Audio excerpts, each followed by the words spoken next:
আসসালামু আলাইকুম রহমতুল্লাহি বারাকাতুহু। আমাদের দেশের নতুন অভিভাবক ইউনূস স্যারকে উদ্দেশ্য করে আমি কথাটা বলতে চাচ্ছি যে প্রবাসে যেহেতু মেয়েরা আছে, প্রবাসী ফ্যামিলি বিষয়ে কাজ করতে আসে, তাদেরকে যেন উক্ত সম্মানে সম্মানিত করা হয়, সম্মান দেওয়া হয়।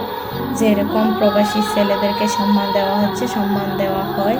যেরকম ফ্যামিলি বিষয় স্বামীর সাথে অথবা ফ্যামিলির সাথে যেরকম মেয়েগুলো আসে, ছেলেগুলো আসে, যেরকম তাদেরকে সম্মান দেওয়া হয়, সেরকম যাতে যারা বাসা বাড়িতে কাজ করে খাদ্যমা বলা হয়, তাদেরকেও যেন উক্ত সম্মানে সম্মানিত করা হয়।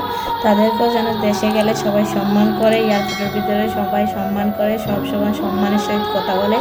তাদের সাথে যেন কোনো খারাপ কিছু না হয়, সবাই যেন তাদেরকে নিজের আত্মীয়, নিজের পরিবারের মানুষের মতো মনে করে সম্মান দেয়। সেই অধিকার আর সেই দাবিটা নিয়ে আজকে আমার এই ভিডিওটা করা।